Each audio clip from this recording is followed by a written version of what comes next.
the intimate scenes happen in a slow burn, it better be an intimate scene. And let me just say, the kiss scenes were beautiful in this one. Yes, the kiss scenes were so good.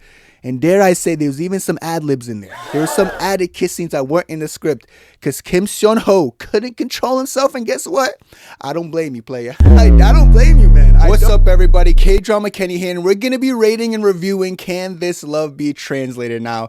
This show just released a couple days ago, and I went through it and I binged it pretty quickly, which is a good thing. Because if I could watch a whole K-drama within 2 days, it probably means it's pretty good. Now, if you guys already follow me on TikTok and Instagram, you probably already saw my rating and my short review. But this one's elongated, all right? This is like, I feel like I can say the truth and say all the things I was feeling throughout the show. I like this platform. Making a YouTube channel was probably one of the smartest things I did, because I feel like I have more freedom to like not try to cut it into like a 3-minute video. But if you're not following my TikTok and Instagram, you guys should go do that right now. And if you're not subscribed to my YouTube for whatever reason, like I don't know why you wouldn't be at this point. Like at this point, we're homies, we're best friends.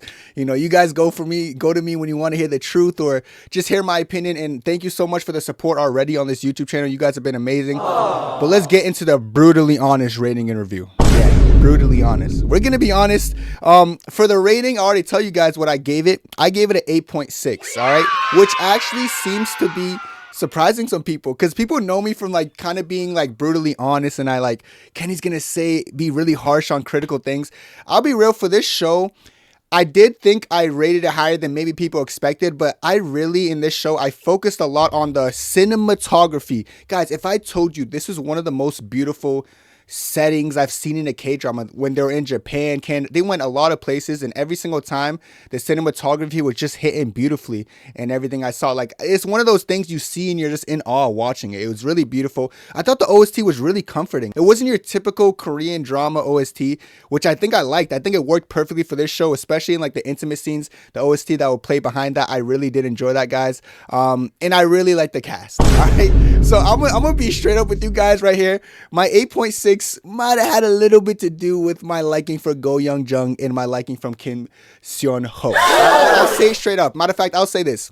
If I had no idea who these actors were, maybe the rating might be like 7.8, something like that. But I don't want to come off as biased, because I want to just give you guys the truth. So I'm going to tell you my problems with the K-drama, because there was a few problems, all right? There were some things I looked at, I was like, I know.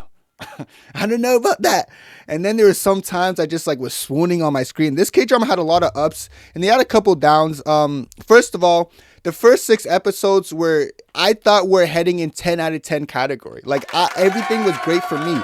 I love the male lead and the female lead's dynamic. The male lead was very straightforward in his dialect, kind of straightforward by the way he expressed himself. His attitude was very straightforward. And then the female lead, she was just so awkward. I like awkward female leads. Like, she was awkward in the sense that she just never knew how to express herself appropriately, I feel like, and everything she says will like almost come out as a word vomit when she's nervous. And I feel like it created some like in your face kind of cute scenes between the two of them that I happen to enjoy. All right, I happen to actually like those scenes. I feel like Jung did a really good job in that role, and I liked how close they were getting slowly but surely. I am a sucker for slow burn. I feel like I like slow burn a little bit more than like the average K-drama watcher, because the thing about slow burn, and this is why I actually watch Korean dramas in general, I don't care for the actors to be kissing the first episode, all right? I don't care about that. You know, I think I would rather actually, you know, have them slowly build up, and then when the kiss scenes happen, they better deliver. And spoiler alert, we're going to talk about it later. The kiss scenes in this one, Shibail. They were definitely something to behold. Nonetheless, I just like the way they were going. I like the way the show was progressing. You know, I like the storyline. The one thing I will say, the overview before the show, they made it seem like the overview was simple. Like the overview was going to be like male lead in this one. He's a translator, and he falls for the female lead during him translating during a reality dating show.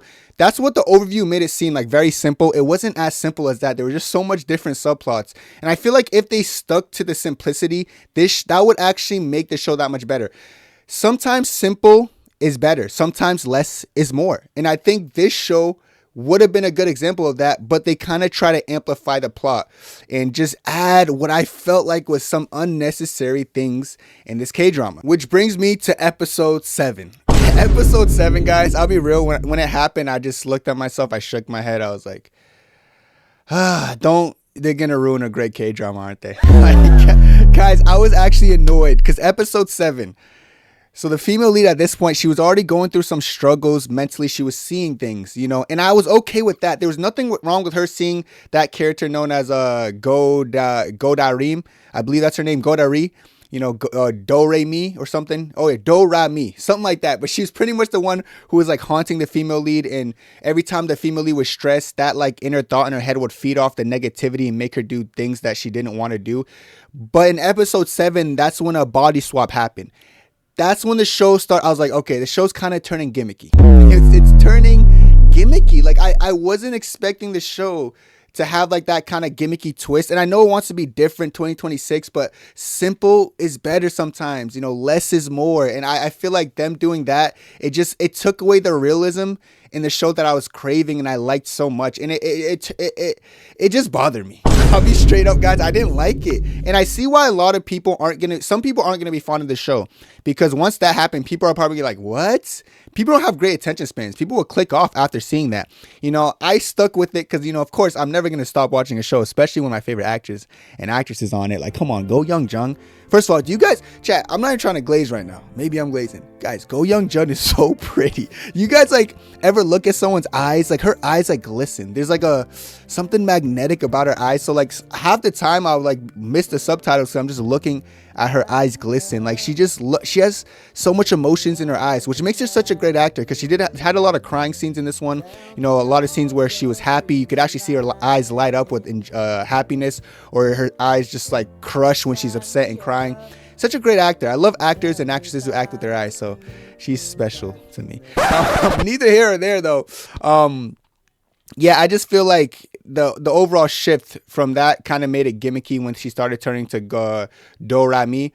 But when it did happen, I kind of got used to it over time. I was like, let me just roll with the punches, see what they're gonna do, and they made it all right, because they tried to make a storyline out of it, but the storyline out of it, I still think, was a little bit excessive. They went to a whole childhood trauma trope with it, and they actually made like Godarim or Dudarim, whatever her name is. I keep forgetting. They made a thing that, is that actually the person who she represented in her movie, or is it someone in her family? And then they went down that whole road. They had the whole family storyline. The whole female lead's family storyline was a little bit excessive as well. I wasn't too fond of it. It was kind of to me. Like, it was kind of to me. I'll be real. The second half of the show, in my opinion, was saved by the main couple. There was also that secondary couple that I was pretty fond of. The secondary couple, first of all, I thought there was an age gap between the secondary couple guys. The male secondary guy is like 28 and the female is 29. Why do I think the female looked a lot older? The dude has a baby face, so I really can't even blame too much, but I was surprised about they were so similar in age, because he looked so young. Even, matter of fact, he looked like young, like a lot younger to her, to a point where at first, when they were like about to get together, I was like, I don't know how I feel about the secondary couple, but they weren't missing out on any opportunity of making out. I'll give them that. Like, they were going for it. The chemistry was there, so I was all right with it. It wasn't a crazy secondary couple, but it was a secondary couple that I found myself fond of. So I don't mind the secondary couple. There was also that unrequited love story that followed the female lead and her co-host, who was Japanese, known as Hiro. I see a lot of people going on about that, how they loved it.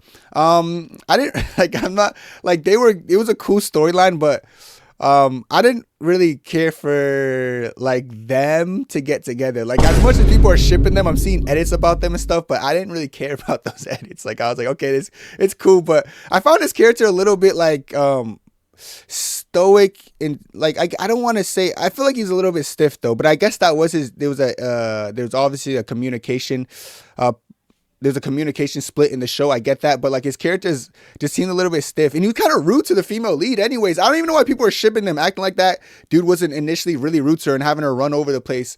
You chase him around when he had balloons on a bike and stuff. You guys are forgetting, man. I don't forget that stuff. So I did kind of feel bad when he didn't get what he wanted. I actually thought the hero guy was gonna have a thing with his manager. I don't know why. Literally, they had no spark. There was never anything that should tell me that, but I just kept looking at her actress. I was like, she's pretty. I wonder if Hiro's gonna go for her, but that's obviously never became a thing.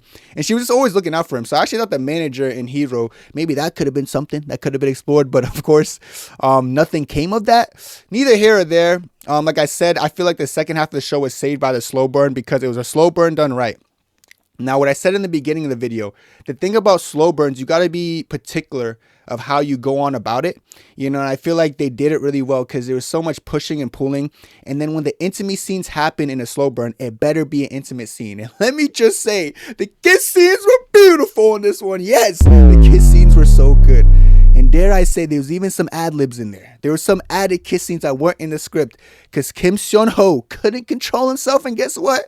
I don't blame you, player. I don't blame you, man. I don't. And I do remember times where, I remember him sneaking in an extra kiss. And I was like, you know what? You do you, bro, because I would have done the same thing. You do you. I would have done the same thing. With a 10-year age gap, sometimes you don't really know what's gonna happen with the romance, because I've seen a lot of big age gaps and they just keep it chill, they keep it but I could just tell by the way they act off camera, like the chemistry was really good, guys. Sometimes you could just tell by the way you watch interviews. Like, I'm telling you guys think I'm weird. People thought I was weird for watching Moon River interviews and collaborations when they were promoting the show, and I said I didn't want to watch it because I felt like the chemistry was off. This was the complete polar opposite. I was watching promo of the show. I was like, they're getting along really well, but I was like, there's a 10-year age gap. Surely when the romantic scenes show up, they ain't gonna be about it.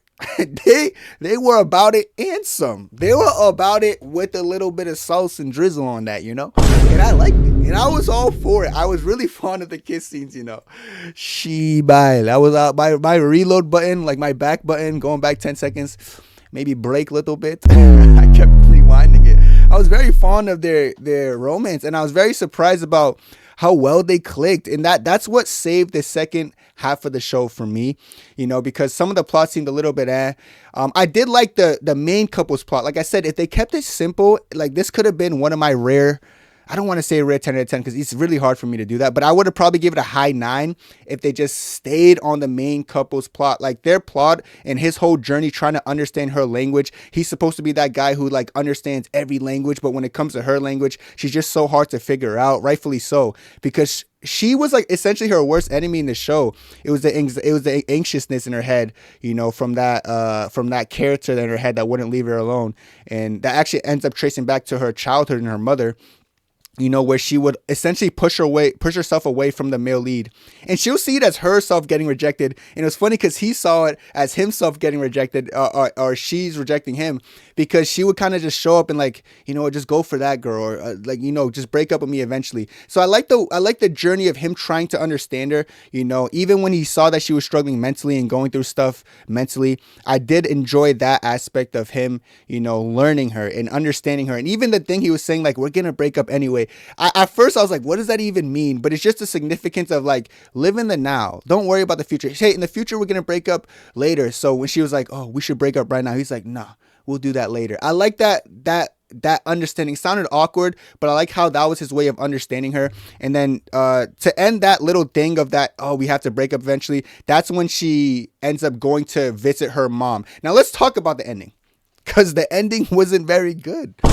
The ending was good in the sense of a happy ending, but as far as contextual, that was not an ending people want. Like I'm saying, my 8.6 was a pretty high rating, because you would think with me I'll be a little bit harsher, but I really did like the cast, which maybe I'm a little bit biased. Maybe I'm telling you guys right now, maybe I give it a little bit nudge because I like the casting. It is what it is, though. I'll be honest with you guys. That's why it's brutally honest. I gotta be transparent with you guys here. But yeah, the ending is here's the thing. If you're gonna make the parents be alive, which felt very random, that didn't need to happen. Making the parents alive, then making the female lead separate from the male lead for however months or years to go confront that issue with her mother, and then not show a single interaction with the female lead and her mother was insignificant and very pointless. What's the point of some of these recent K-dramas? I've noticed the ending just doesn't make, it's just very pointless, and it's why did that even happen, and why aren't you gonna explain why that happened? It was one of those cases. Similar thing happened in Dynamite Kiss. There was just some unnecessary ending. I was like, that could have done without. But yeah, I don't really understand what goes through these writers' heads sometimes when they write these because it's why? Just why? You don't have to write that. You didn't have to write that down and then say that should happen in the show. So ending was a little bit insignificant. I honestly felt like the the writers just wanted them to spend time away from each other, and then when they come back, you know, they could reunite. But this time, the female lead just a lot better mentally and cleared and all that, so they could fully immerse in each other, you know, without worrying about breaking up in the future. And that's what they did. But like taking the whole mother still alive route after poisoning the dad and trying to kill the daughter, and then the daughter's actually going to the mother who tried to RIP her, and now she's just confronting that issue, and then not showing a single aspect of their confrontation or whatever agreement they had made no sense to me, you know. But they ended off with like a little kiss, and their kiss scenes always deliver. So I was like, you know what, let me just pretend that didn't happen and just enjoy the kiss scene. So overall, like, I did give it an 8.6. Like I said, if it was any other cast and it's like random cast, if it was a male lead and female lead, I didn't know, it'd probably be like a high 7 rating. But I do think cast matters. Dare I say that? Does casting matter? Because there's no one who could have pulled out the Go Young Jung role as good as she did, guys. The way she just acted with her eyes, how emotional she was, her presence in there was different. And then Kim Seon Ho, he's just him. Like, you know, you're not gonna imitate how well he did in those awkward scenes or like those jealousy scenes when you're trying to open the door and getting frustrated at her. You're not gonna do that better than him. So like, I do think casting matters, of course, you know, and I feel like the cast did a good amount of heavy lifting. Chemistry did a lot of heavy lifting. The OST and the cinematography also held its own, which is why I rated it fairly highly. And I do think it's worth watching. Just expect the first 6 episodes to be slow burn, you know, but good slow burn that you're actually enticed. And then once episode 7 starts, just be mentally prepared. If you're mentally prepared for it, I think that's going to do more justice to the viewer. Because like I said, they kept the overview very simple. So me going into the show, I was like, okay, it's going to be a simple, you know, this guy's interpreting, he's translating, then he falls for the girl he's translating for. Simple. That's what it's going to be. Okay, cool. But it wasn't like that. So I guess if you're going there like me, you're going to be a little bit more like, what? But if you're going there knowing there's going to be some kind of weird, gimmicky, almost like body takeover situation, then maybe you're gonna be better with it. But like, yes, I do think you guys should watch this. I do recommend it. Let me know what you guys think down below. Of course, this is my brutally honest rating review. Let me know what you guys think. Let me know your rating down below. Let me know what you feel about this. Make sure you're subscribed. Thank you guys for watching. Peace.